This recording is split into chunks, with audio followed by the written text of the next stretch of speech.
کے لیے ایک اور بھی شرط ہے کہ جب تک بنو قریظہ کا فیصلہ نہ ہو جائے، انہوں نے تیرے نبی سے غداری کی ہے، جب تک ان کا فیصلہ نہ ہو جائے، میری آنکھیں ٹھنڈی نہ ہو جائے، مجھے موت نہ دے۔ اب غزوہ احد ختم ہو چکا ہے، غزوہ خندق ختم ہو چکا ہے، نبی کریم صلی اللہ علیہ وسلم گھر آ گئے ہیں اور زرہ اتار رہے ہیں اور جبریل حاضر ہوئے ہیں۔ فرمایا یا رسول اللہ صلی اللہ علیہ وسلم ہم نے ابھی ہتھیار نہیں اتارے۔ تو فرمایا حکم کیا؟ حکم یہ کہ آپ بنو قریظہ پہنچیں۔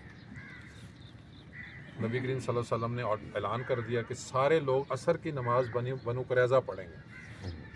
اب صحابہ نے یہ سوچا کہ نماز پڑھنی مگر پہنچنا ہے۔ صحابہ کے لیے نماز ضروری نہیں تھی، ان کے لیے نبی کا حکم ضروری تھا۔ کچھ صحابہ مغرب کے بعد پہنچے تو انہوں نے عصر اور مغرب پھر اکٹھی پڑھی۔ اب وہاں چلے گئے سارے مسلمان، جنگ سے تھکے ٹوٹے ہوئے، سردی کا موسم، پریشانی اتنی کہ اللہ تعالیٰ نے پوری ایک سورہ احزاب اتار دی کہ ان کے دل جو تھے حلق میں آ گئے کہ پتہ نہیں کیا بنے گا، ادھر سے بھی دشمن ہے، ادھر سے بھی دشمن ہے، اندر سے بھی دشمن ہے۔ تو اللہ نے مومنین کو جھنجھوڑ دیا پکڑ۔ اب بنو قریظہ کے دروازے پہ پہنچ گئے۔ 4 دن بعد انہوں نے ہتھیار ڈال دیے۔ حالانکہ وہ دلیر تھے، ان کے پاس ساز و سامان تھا، بندے بھی تھے، 600 مرد تھے ان کے پاس اور لڑنے والے سارے، مگر یہ اللہ کی قدرت ہے، اللہ تعالیٰ نے ان کو دل میں ہیبت ڈال دی مسلمانوں کی۔ انہوں نے کہا جی ہم ہتھیار ڈالتے ہیں۔ تو حضرت سعد بن معاذ کے وہ حلیف تھے بنو قریظہ والے۔ حضرت سعد بن حلیف یہ ہوتا ہے کہ دوست جان کے بدلے جان دے گا اور لے گا۔ انہوں نے فرمایا، حضرت ایک دوسرے صحابی تھے ابو لبابہ، وہ گئے تو انہوں نے پوچھا سعد ہمارا کیا بنے گا؟ انہوں نے فرمایا ایسے کہ قتل کر دیا جاؤ۔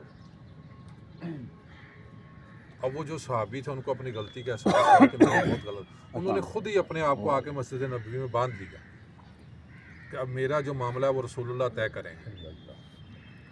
رسول اللہ کو جب خبر ہوئی تو فرمایا یہ میرے پاس آتے میں ان کے لیے دعا کرتا۔ خیر انہوں نے اپنے لیے خود چنا ہے تو اب اللہ ہی ان کی مغفرت کرے گا، اللہ ہی معافی دے گا۔ تو پھر وہ بنو قریظہ والوں سے پوچھا گیا ہاں بھی تمہارا کیا معاملہ ہے؟ انہوں نے کہا جی جو سعد فیصلہ کریں گے ہم اس پہ راضی ہیں۔ انہوں نے کہا وہ کریں گے، ٹھیک ہے۔ حضرت سعد کو تیر لگا ہوا تھا، ان کو گدھے پہ سوار کروا کے وہاں لایا گیا۔ اس محفل میں رسول اللہ بھی موجود ہیں صلی اللہ علیہ وسلم، حضرت ابوبکر بھی، حضرت عمر فاروق بھی۔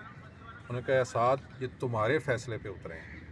اب وہ ان کے عورتیں لپٹ رہی ہیں سعد سے، مرد رو رہے ہیں کہ سعد ہماری جان بچا لو۔ تو سعد ان کو کہہ رہے ہیں کہ آج مجھے اللہ کے علاوہ کسی کی پرواہ نہیں ہے۔ وہاں پہنچے، ان کو اتارا گیا۔ نبی کریم صلی اللہ علیہ وسلم نے فرمایا کہ اے سعد یہ تمہارے فیصلے پہ اکٹھے ہوئے۔ تو بولا یا رسول اللہ میرا سب پہ فیصلہ لاگو ہوگا؟ فرمایا سب پہ۔ فرمایا آپ پہ بھی؟ فرمایا میرے اوپر بھی۔